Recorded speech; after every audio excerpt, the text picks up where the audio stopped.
SKS. Salut tout le monde! Bienvenue dans cette 8e vidéo, la 8 que le temps passe vite. Ouais.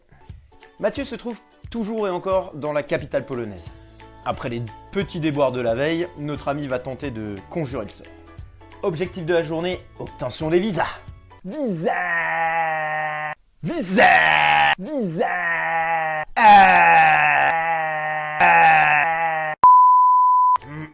Alors une once d'appréhension l'envahit, puisque l'abominable Rebecca lui a quand même obscurci la journée de la veille.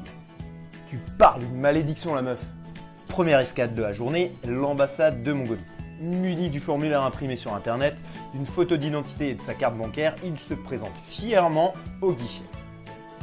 Bonjour, c'est pour élaborer le visa mongol. Est-ce que vous avez le formulaire? Bien sûr, le voici. Ah non, ce n'est pas celui-là. Et bon, étrange, je l'ai imprimé hier soir en suivant les indications sur votre site. Ça ne change rien. Ce n'est pas ce formulaire. C'est pas grave, fournissez-moi-en. Nous n'en avons pas. Il faut l'imprimer par vos propres moyens. Je fais ça comment? Il y a un cybercafé au coin de la rue.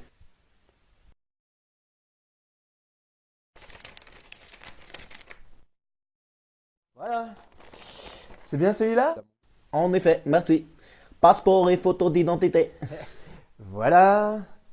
Impeccable. Il sera prêt d'ici une semaine et ça vous fera 250 zloty.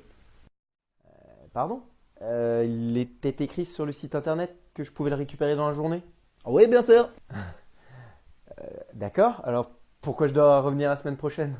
Le tarif normal, c'est 250 zloty. En express, c'est 450. Y'a qu'à demander. Y'a qu'à demander. Eh ben voyons. Allons-y pour l'express. Hein. Par contre, nous n'acceptons que de l'espèce.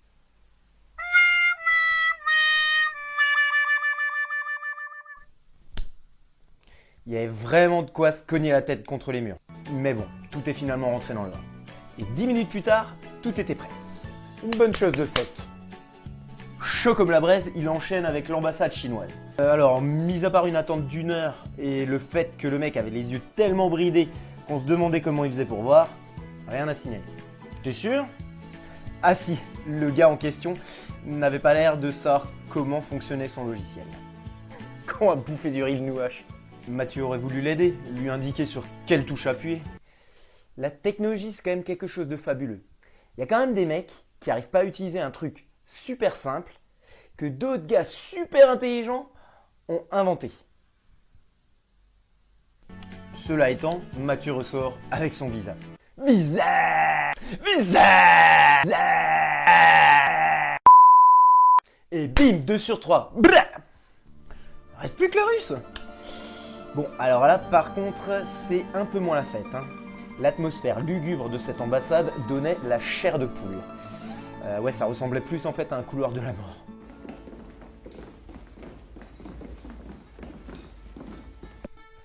Alors, quand je repense à ça, les seuls mots qui me viennent à l'esprit sont glauque, froid et rigide. Rigide? Et comme ma bite! Mathieu attend donc son tour, la boule au ventre. En même temps, des officiers en tenue militaire et armes jusqu'aux dents, ça te met pas vraiment à l'aise, hein. Y a mieux pour se détendre. Il pouvait compter autant de sourires que de bonnes chansons sur un album de Maître Gims. Autant dire pas du tout. Pourquoi Maître Gims? Parce que ce qu'il fait, c'est de la merde en boîte. Et encore, j'ai du respect pour la merde. Je suis sûr qu'il sort plus de chansons qu'il fait de caca dur le matin. Ouais, ok, mais bon, il y a beaucoup de gens qui l'aiment, j'aimerais me mettre personne à dos. Pas de problème, ok.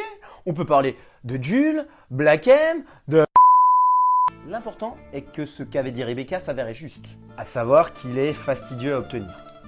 Ne me demandez pas pourquoi ni comment, ça vous le verrez dans le livre, mais Mathieu va tomber sur un adjuvant de luxe, Sergueï. Ah, Sergueï. Si vous voulez vraiment tout savoir, tout est expliqué à la page 105 de mon livre, dont je vous rappelle le titre évidemment, Mathieu ou les dessous d'un tour du monde. Pour définir Sergueï en 2 mots, c'est un riche investisseur russe de passage en Pologne. Il est grand, beau, musclé et possède un inébranlable charisme. Et flatch! Bravo, maintenant il y a plusieurs nanas qui vont devoir changer leurs sous-vêtements.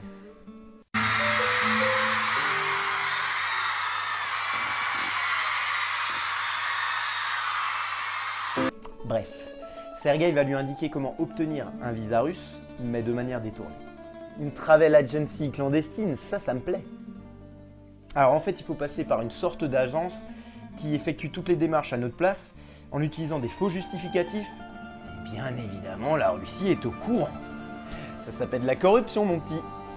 Corruption. Je dis non. Alors une fois sur place, cette fois-ci ça prenait carrément des allures d'interrogatoire. Nous avons les moyens de vous faire parler. Combien de temps vous vouloir rester à Russie? 15 jours, mais je crois pas qu'on puisse avoir un visa plus long. 15 jours maximum, quand vous vouloir entrer ici. J'ai déjà mon billet de transsibérien que j'ai acheté sur internet. Quand vous vouloir entrer ici. Départ train 8 juillet. Départ 8 juillet, fin visa 9 juillet, début visa 25 juin, ok? Et là, il a quand même peur de se prendre une bastos dans le bide s'il dit pas ok. Hein. Ok, mais le train n'arrive que 6 jours plus tard en Mongolie. Pas de problème. Si vous le dites, c'est vous le professionnel. Hein. Et vous qui avez une arme braquée sur moi. Voilà comment Mathieu va confier son passeport et de l'argent liquide à un parfait inconnu qui avait plutôt des airs de gangster que de vendeur de croisière Costa Brava. On n'a rien sans rien. On se retrouve pour la suite de ces aventures. À bientôt.